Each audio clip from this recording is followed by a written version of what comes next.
વડોદરાના હરણી તળાવમાં વિદ્યાર્થીઓને લઈને જતી એક હોડી પલટી મારી ગઈ હતી। આ ઘટનામાં કુલ 12 વિદ્યાર્થી અને 2 શિક્ષક સહિત કુલ 14 લોકોના મોત થયાના અહેવાલ છે।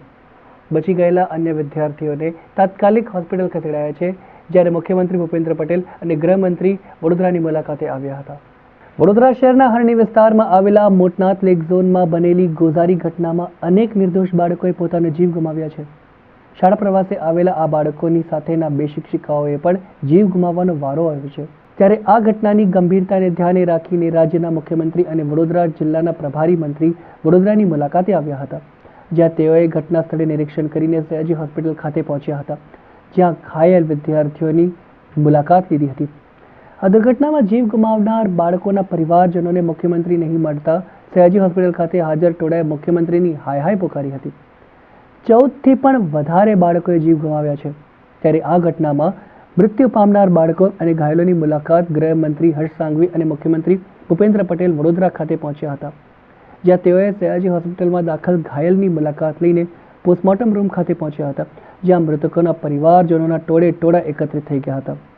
મૃતકોના પરિવારજનો સીએમ બહાર આવે એટલે રજૂઆત કરવાની તૈયારીમાં હતા, જ્યારે કેટલાક પરિવારજનોને એમ હતું કે સીએમ અહીં આવીને તેઓને સાંત્વના તો આપશે જ, જો કે મુખ્યમંત્રી કારમાં જ બેસીને રવાના થઈ ગયા હતા। હવે આ જોતા હાજર ટોળાએ તેમના વિરુદ્ધ નારા પોકાર્યા હતા। મરનાર બાળકોમાં મોટા ભાગમાં બાળકો મુસ્લિમ સમુદાયના હોવાથી મુસ્લિમ અગ્રણીઓ પણ સ્થળ પર આવી પહોંચ્યા હતા, જ્યાં તેઓએ આક્ષેપ કર્યો હતો કે એક ખાસ સમુદાયના બાળકો વધુ મૃત્યુ પામ્યા છે, જેથી મુખ્યમંત્રી અહીંયા ઊભા રહ્યા નથી। મુખ્યમંત્રીના નીકળતા સમયે જ તેમના વિરુદ્ધ નારા પોકારવામાં આવતા એક સમય માહોલ તંગ પણ બન્યો હતો। વધુ સંખ્યામાં બાળકો બેસાડવાથી બોટનું બેલેન્સ જતું રહ્યું। બાળકોએ લાઈફ જેકેટ પહેર્યા હતા, પરંતુ બોટ પલટી મારી ગઈ। બાળકો બહાર છટકી ન શકે, જેમને તરતા ના આવડતું હોય, અને રાઉન્ડિંગના કેસમાં 2 થી 3 મિનિટ ઓપ્શન ના મળે તો બાળકોની મુવમેન્ટ બંધ થઈ જતી હોય છે, અને એમાં પ્રમાણ પણ વધારે હોય છે। આ ખૂબ દુઃખદ બનાવ છે। બધાએ લાઈફ જેકેટ પહેર્યા, પરંતુ લાઈફગાર્ડ હોવા જોઈએ, તરવૈયા હોવા જોઈએ જગ્યા પર, એ નહીં હોય એવું માનવું છે। કેટલા બાળકો હતા એ પણ જાણી શકાયું નથી, કારણ કે બુકિંગ એજન્ટ પણ ગાયબ છે, અને જે પ્રમાણેનો ગંભીર બનાવ છે આમાં કોઈને બક્ષવામાં ના આવે, પૂરેપૂરો તલસ્પર્શી તપાસ કરી પોલીસ ડિપાર્ટમેન્ટ દ્વારા અને કોર્પોરેશન દ્વારા જે કોઈ એક્શન લેવાના હશે એ લેવામાં આવશે। એસએસજી હોસ્પિટલને હાઈ એલર્ટ પર રાખવામાં આવ્યું છે, ત્યાં તમામ ડૉક્ટરોની ટીમ તૈનાત છે।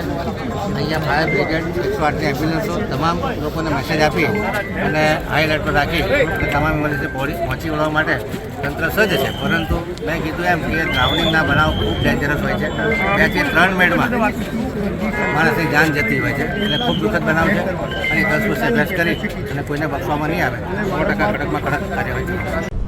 પરંતુ વડોદરાના જિલ્લા કલેક્ટર શ્રી દ્વારા આની આખી એક તપાસ કરવામાં આવે અને એ તપાસનો રિપોર્ટ 10 જ દિવસમાં સરકારને રજૂ કરવામાં આવે, અને તમામ વિભાગોને સૂચના આપવામાં આવી છે કે કલેક્ટરશ્રીને તાત્કાલિક જે કોઈ જરૂરિયાત હોય, આ તપાસ કરવા માટે જે કોઈ કાગળોની જરૂર હોય તે કોઈ બી રોકટોક વગર અને કોઈ બી તારીખો માંગ્યા વગર તાત્કાલિક આ ઇન્ક્વાયરી થાય તે માટે કાગળો રજૂ કરવામાં આવે।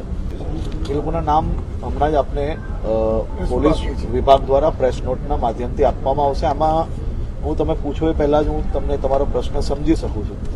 આમાં કોઈ બી પ્રકારના માત્ર સ્ટાફ જ કે બોટ ચલાવવાવાળા જેવું નથી। જી સર, એ કોન્ટ્રાક્ટ જોડે લાગતા વળગતા તમામ લોકો પર પગલાં લેવામાં આવશે।